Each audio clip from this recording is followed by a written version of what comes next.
올 한해 어떻게 보내셨습니까? 뭐 좋은 일들도 있었을 테고요. 어려운 일들도 있었을 것입니다.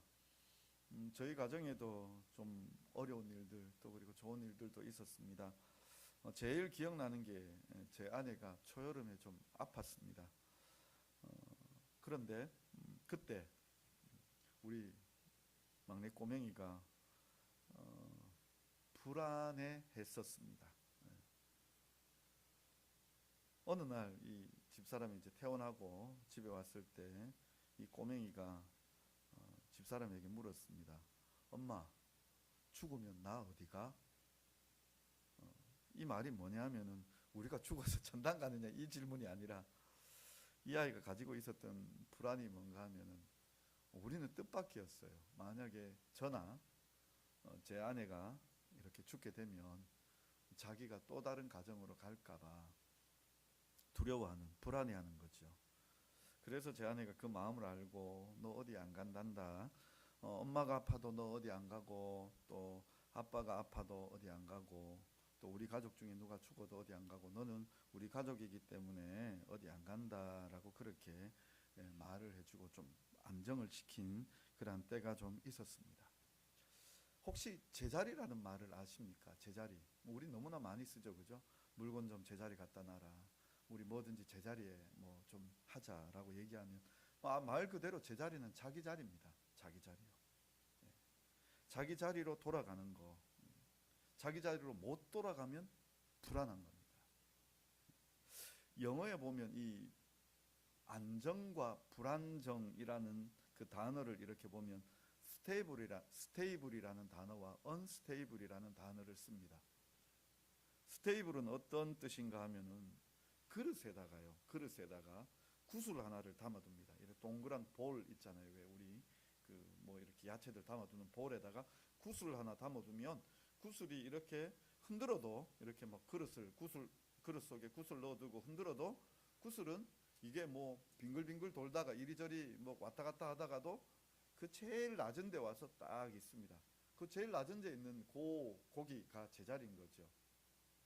다시 돌아와서 언제든지 거기로 돌아오게 되어 있어요. 그래서 아마 구슬은 그 그릇 안에서 자기 자리 찾으라 그러면 고기가 제자리일 겁니다. 그러면 언스테이블은 뭐냐? 이 그릇을 뒤집어 놓으시면 됩니다.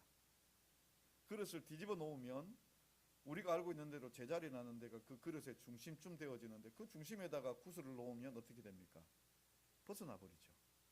그리고 그 구슬을 아무리 중심에다 가져다 놓으려고 그래도 그 자리에 머물러 있지 않습니다. 제자리를 찾지 못합니다. 아니 그걸 더 이상 얘기해 보자면 어디가 그 구슬에 있어야 되는지 자리를 정할 수가 없습니다. 그게 불안정한 상태죠. 불안한 상태. 언스테이블이죠. 이 어딘가에 머물러 있다. 제자리에 있다. 이건 정말 안정된 거죠. 우리 사람들은 다 제자리에 있을 때 안정합니다. 건강한 가정이 있고 또 안정된 직장이 있고 또 뿐만 아니라 여러 평탄한 사회적 그런 관계 속에서 그렇게 삶을 지낼 때에 우리는 안정감을 느끼게 되는 거죠.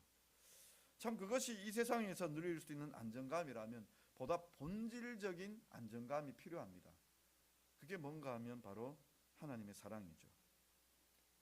이것을 딱 꼬집어서 어떻게 설명하고 또 표현하기가 쉽지는 않지만 만약 우리가 하나님을 믿지 않았다면 어땠을까요? 지금 우리 삶 속에서 믿음이라는 부분을 빼버리면 어떨까요? 저에게 믿음이라는 단어를 빼버린다. 물론 직업을 잃어버리겠죠. 이건 농담입니다만.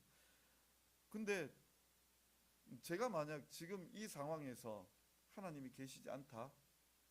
아니 하나님 믿지 않고 제가 50대를 여기까지 살아왔다.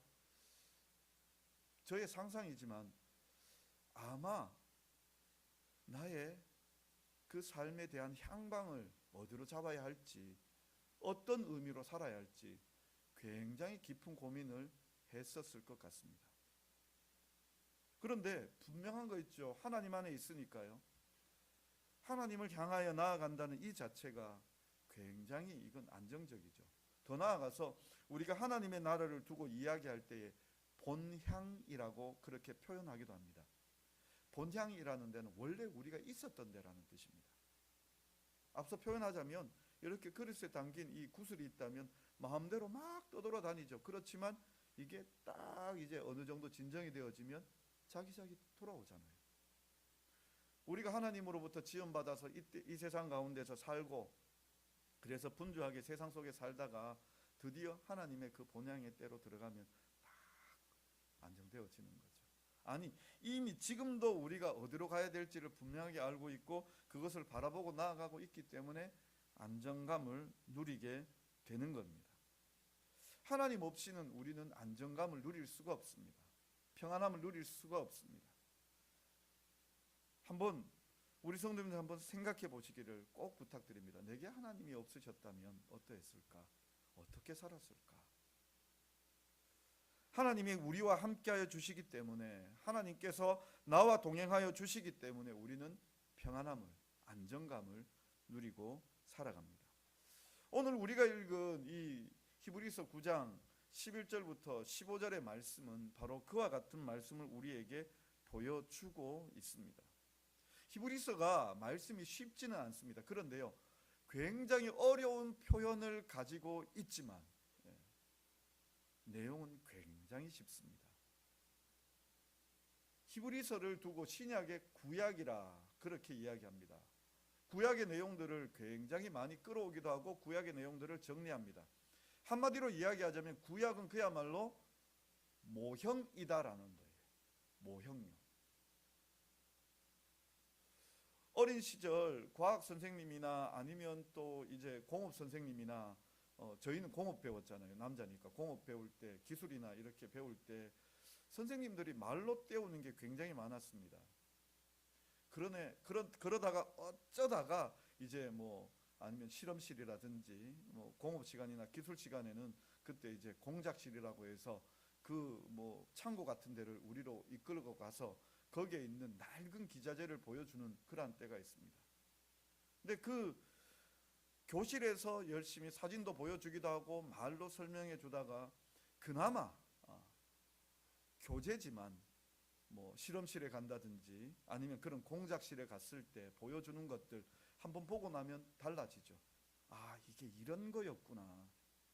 말로만 듣던 거, 글로만 보던 거, 사진으로 보던 걸 실제 보게 되는 거죠. 그런데 그것을 더 이제 대학에 오고 나니까 대학에서는 이제 더 실제적인 것을 보게 되죠. 보고 나니까 아, 이게 이런 거였구나. 더 확실하게 알게 되는 거죠. 그런 것들이 바로 모형이 되어지는 거죠. 모형요. 구약은 어떤 건가 하면 우리에게 알려주기 위한, 무엇을 알려주기 위한? 구원을 알려주기 위한 모형과도 같습니다. 오늘 우리 9장 11절부터 15절까지의 내용은 거기에 뭐 염소와 송아지, 뭐 황소 이런 희생 제물들도 나오고 또 속죄의 피에 대한 이야기도 나오고 성소, 장막 뭐 이런 표현들도 나옵니다. 근데 이 히브리서 전체를 이야기해 보자면 이런 이야기입니다. 좀 많이 줄여서 또 그래서 쉽게 설명을 좀 드리자면 성전, 성막이 있습니다. 그건 구약에 나왔던 거죠. 그런데 그 성전, 성막을 모세가 만들 때에, 이 성막을 만들 때에 하나님께서 그를 시내산 위로 불러 올리셔서 보게 하셨습니다. 그냥 말로 길이는 얼마만큼, 높이는 얼마만큼, 넓이는 얼마만큼 이렇게 하라고 얘기하신 게 아니라 보여준 식양대로, 양식대로, 식양이라고 예전에 번역했죠. 양식대로 만들라고 이야기했습니다. 그러니까 모세가 보았기 때문에 그래서 만들어내었던 거거든요. 성막을요. 그 성막이 원형은 어디에 있는가 하면 하나님께서 보여주셨잖아요. 그럼 히브리서 표현대로 이야기하자면 하늘에 있는 성막, 하늘에 있는 성소, 그게 원형이죠. 그 원형을 보고 이 땅에 모세가 만들어 놓은 성소가 있었던 거고 그 성소에서 인간 제사장이 하나님 앞에 황소 잡고 염소 잡고 송아지 잡고 이렇게 해서 예배를 드렸었어요. 그리고 1년에 단 한 번 대속죄일에 그날에 한 번 대제사장이 지성소 안으로 들어가게 되는 거죠. 물론 그 속죄일에 들어간다라는 것은 우리의 죄를, 그 들어갈 때에도 대제사장이 들어감에 대하여 자기의 죄를, 백성의 죄를 속죄하기 위하여 들어간다라고 이야기하는데요. 물론 속죄의 기능이 제일 첫 번째겠지만 거기에 더하여서 우리가 반드시 기억해야 되는 게 뭔가 하면 그 속죄일에 백성들, 대제사장 포함한 모든 백성들이 자기 죄를 기억해야 되는 날이에요. 우리가 죄 기억하고 살지는 않잖아요. 그냥 막 살아버리잖아요. 막 살다가 대속죄일이 되어지면 대제사장뿐만 아니라 모든 백성들이 그 지성소로 들어가는 대제사장 그 한 사람을 바라보지만 그 한 사람이 하나님 앞에 나아갈 때 자기 죄를 돌아보고 고백하고, 그리고 하나님께서 정하신 그 방법대로 대제사장이 짐승을 잡아서 하나님 앞에 예배하며 나아가게 되어져 있습니다. 죄를 기억하라는 거죠. 죄에 대한 기억으로 하나님 앞에 나아가는 것이고, 그렇게 지성소로 들어가는 것, 그것이 바로 하나님과 교제, 함께함이, 관계가 회복되어짐이 상징되어지는 것이었다는 것을 우리는 알 수 있습니다. 그런데요, 그것이 구약의 방법이었고 구약의 모형이었다면 이제 그것이 진짜가 나타난 거예요. 오리지널, 그 근원이 나타나신 거예요. 예수님께서 이 땅에 오셔서 우리의 대제사장이 되어주시며 그가 십자가에 달려서 돌아가심으로 말미암아 우리의 속죄를 이루시고, 그 속죄는 영원한 속죄요, 단 한 번의 속죄로 우리를 하나님께로 이끌어 주셨습니다. 그 말은 곧 우리가 성소에, 그 지성소에 들어간다는 것은 하나님과의 관계가 회복되어졌다라는 것을 우리에게 말씀하고 있습니다. 15절 보십시오. 15절에 보면 이로 말미암아 그는 새 언약의 중보자시니 이는 첫 언약 때에 범한 죄에서 속량하려고 죽으사 부르심을 입은 자로 하여금 영원한 기업의 약속을 얻게 하려 하심이라. 이 말씀에서 두 가지를 우리가 생각해 볼 수 있는데, 하나는 뭔가 하면요, 그 옛 약속, 그 옛 언약, 거기에서 첫 언약에서 범한 죄에서 속량하려고 죽으사, 우리가 죄를 깨닫잖아요. 속죄일이 될 때마다 뭘 깨닫는가 하면 죄를 깨닫잖아요. 내 죄가 속해지는 것도 맞지만 죄를 깨닫잖아요. 내 죄를 깨달아서 내가 하나님 앞에 갈 수 없는 사람이구나, 하나님께 나아갈 수 없는 존재였구나. 그런데 저렇게 나를 대신해서 짐승들이 죽고, 그리고 대제사장이 나를 대신해서 하나님 앞에 나아가고 있구나, 그걸 보는 거예요. 그게 첫 언약이에요. 그 첫 언약을 통하여서 우리는 참 부족하고 우리가 죽어야 되는구나를 깨닫게 되는 거고, 그래서 죄를 인식하게 되어지는데, 거기에 대하여 예수님께서 이 새 언약으로 오셔서 어떻게 하셨는가 하면 우리를 위하여 죽으시고 우리를 속량해 주셨습니다. 속량, 이건 되사온다는 말씀이거든요. 그러니까 속량한다라는 말을 제일 우리가 쉽게 쓰면은요, 그러니까 그 조선 시대에 양반이 있고 뭐 천민들이 있었죠. 그러니까 조선 중기까지는 양반의 퍼센테이지가 15% 미만이었어요. 그런데 조선 후기로 오면은 양반의 이 퍼센테이지가 얼마만큼 넘어가는가 하면 70%예요. 다 면천한 거예요. 진짜 양반들은 조선 전기로 기준하자면 몇 명 없는데 후기로 오면 다 양반이 되는 거예요. 근데 뭐 그 양반이 되는 과정에서 이제 물론 이제 거짓으로 족보를 사기도 하지만 정식의 방법을 통하여서 되는 방법들도 있어요. 그렇게 그 정식의 방법으로 되는 그걸 이제 면천이라고 이야기하죠. 근데 그런 방법들 중에 돈을 지불하고 자신을 사는, 자신이 노예였다면 그 노예에서, 종에서 벗어나는 방법, 이게 뭐 솔고노비가 있고 외거노비가 있고 뭐 이렇게 얘기하는데, 어느 정도 재산을 축적할 수 있는 방법들이 있어서 그렇게 축적해서 자기 자신을 사는 거예요. 되사는 거예요. 주인에게서 자기 자신을 사는 거예요. 그래서 벗어나는 거예요. 그걸 뭐 한다? 속량한다라고 이야기합니다. 예수님께서 우리가 죄를 기억하고, 죄를 기억하면 뭐가 필요한 거예요?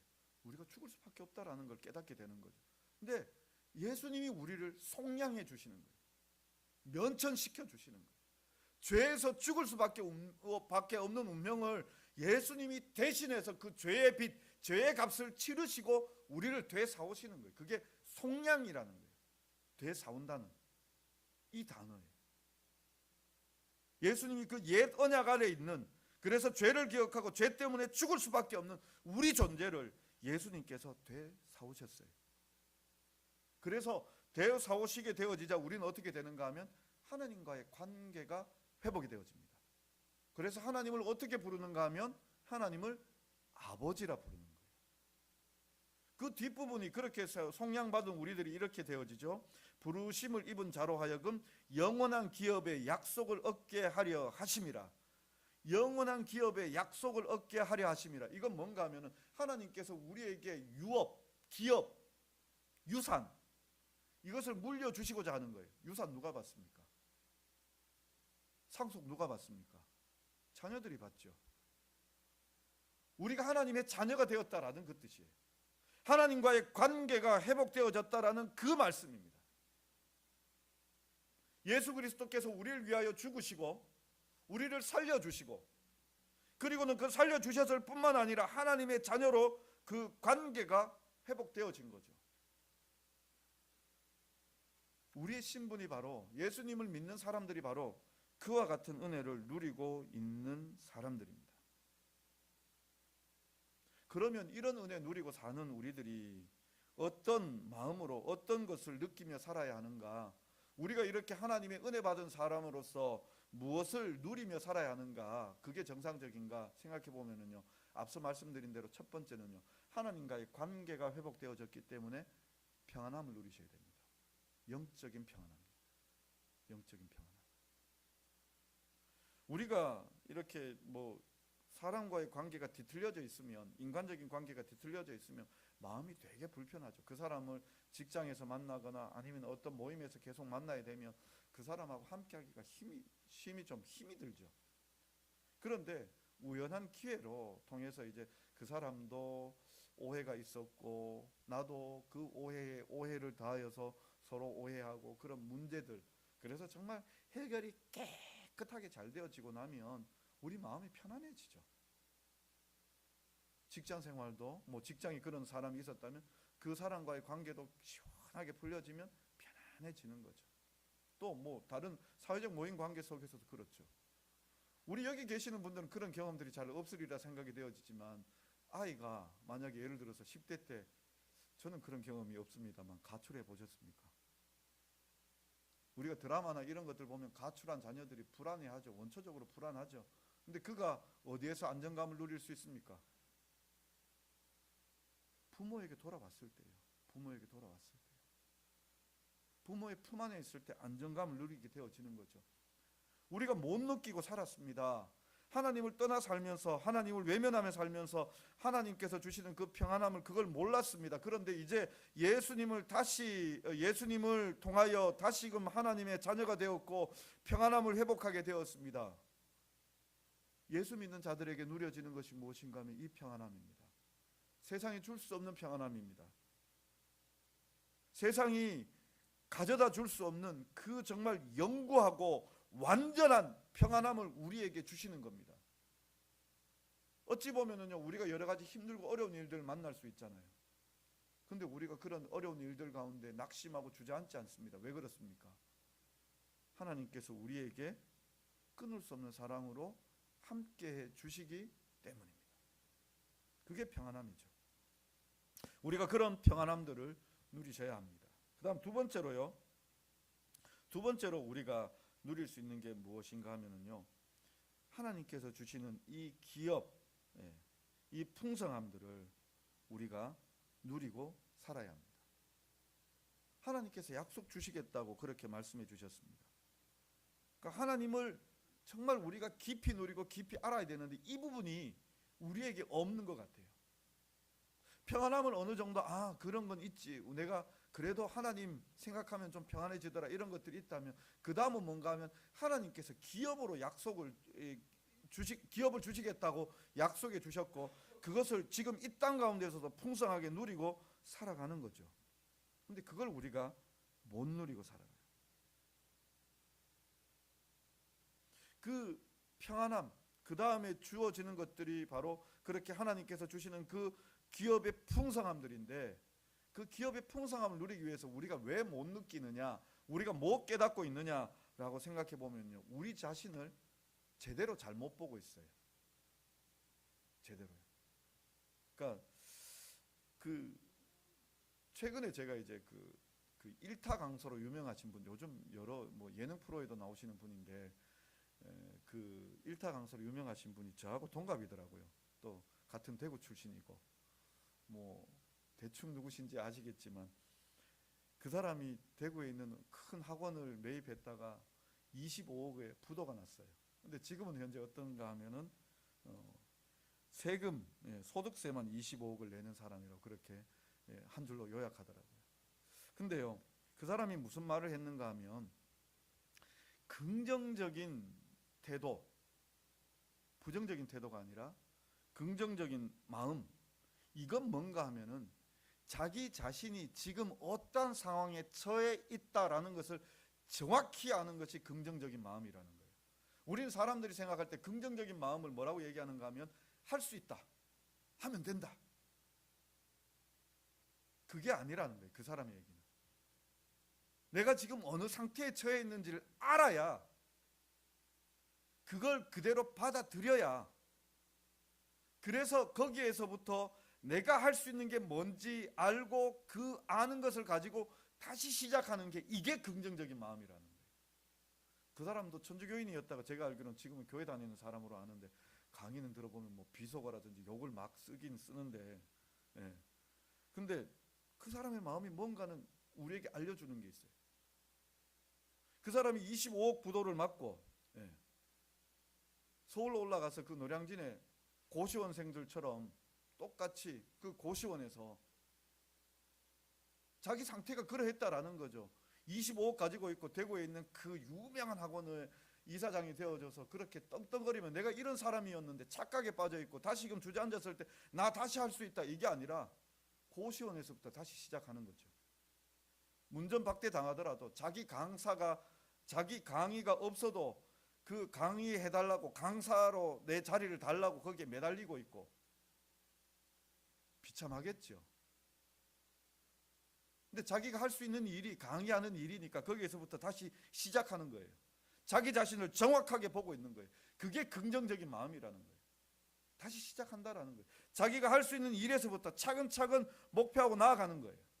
근데 저는 여기에서요, 우리 그리스도인들이 깨달아야 될 게 한 게 있는데, 그게 뭔가 하면은, 이렇게 우리가 지금 하나님의 자녀가 되었고 하나님의 기업의 풍성함을 누리고 그것을 누려야 된다라고 이야기하는데, 그래서 우리가 흔히들 믿으면 됩니다, 하나님께서 능력 주시면 우리가 다 할 수 있습니다 라고 그렇게 고백합니다. 저도 그런 말 좋아하고 그런 고백을 합니다. 근데 뭐가 부족한가 하면, 지금 있는 내 이 자리를 보는 게 부족해요. 내 지금 있는 이 자리. 우리가 예수님으로부터 그 은혜를 입어 구원을 받았잖아요.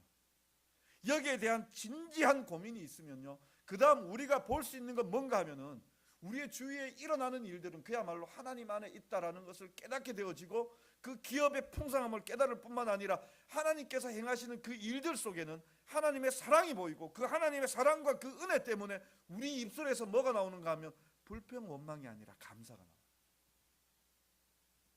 우리에게 있어지는 그 일들은 뭔가 하면, 우리가 지금 있는 여기 있는 우리 자신을 제대로 보지 못하는 거예요. 나는 원래 꽤 괜찮은 사람이었는데 하나님 대체 왜 나에게 이런 일을 벌이시는 거예요? 왜 이런 고난 주시는 거예요? 왜 이런 힘든 일들 주시는 거예요? 아니요, 우리는 죽을 수밖에 없었던 사람들이에요. 죄로 말미암아 죽을 수밖에 없었던, 하나님의 그 극한 형벌, 죄의 그 가장 극치인 사형을 받을 수밖에 없는 그러한 사망 형벌 받았던 우리들인데, 예수 그리스도로 말미암아 은혜를 받았어요. 하나님의 아들을 우리를 위하여 죽이셨어요. 그 하나님을 내어주시니까 그 모든 것을 우리에게 왜 안 주시겠습니까? 하나님께서 자기 아들을 죽이시며 우리를 사랑하셨는데, 그 사랑을 누가 끊을 수 있겠습니까? 우리가 잠시 잠깐 어려울 수 있어요. 우리가 여러 가지 고난과 고통을 당할 수 있어요. 내 앞에 펼쳐지는 상황들이 너무나 깜깜하고 힘이 들어요. 소망도 없고 낙심될 일들만 계속해서 찾아와요. 그런데 그 배후에 하나님이 계시다. 하나님이 나의 아버지시며 내가 하나님을 더 강하게 붙잡고 하나님의 뜻을 분별하고 그 뜻에 순종하기를 원하시는 그 주님이시고 나를 깨닫게 되어지면 내 앞에 펼쳐지는 풍랑도 감사가 될 줄 믿습니다. 우리 찬송 고백하고 있는 대로 이 풍랑 인연하여 더 빨리 갑니다. 남들은 풍랑에 침몰할까 염려하지만 우리는 그렇게 풍랑일 때 파도 타게 합니다. 같은 풍랑이라도요. 파도를 타느냐 두려워하느냐. 우리의 존재를 깨닫기를 원합니다. 그래서 하나님께서 내 앞에 펼쳐지는 그 일들 가운데 감사하며 사실 수 있기를 바랍니다. 우리가 어디에 있을 때 평안하냐? 하나님 안에 있을 때 평안합니다.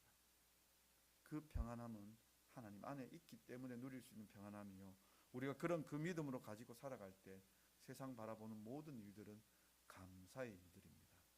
고될 수 있습니다. 지칠 수 있습니다. 낙심할 수 있습니다. 그렇지만 우리 입술에서는 감사로 고백하시며 하나님의 뜻을 바라보실 수 있는 우리 성도님들 되실 수 있기를 간절히 바랍니다. 기도하겠습니다. 사랑의 하나님 아버지, 참 감사합니다. 주께서 우리를 사랑하여 주시고 우리를 붙잡아 주시며 예수 그리스도로 말미암아 우리가 하나님의 자녀가 되었음을 다시 한 번 더 깨달으며 우리의 평안함이 주께 있음을 새삼 고백합니다. 아버지 하나님, 우리가 주님 안에 거하게 하여 주옵소서. 끊을 수 없는 사랑으로 우리를 붙잡아 주시옵소서. 참으로 그 사랑을 깨닫고 누리는 자 되게 하여 주옵시고 세상 만물 속에서, 세상 만사 속에서 하나님 사랑 깨닫고 감사로 고백할 수 있는 우리들 되게 하여 주옵소서. 예수님의 이름으로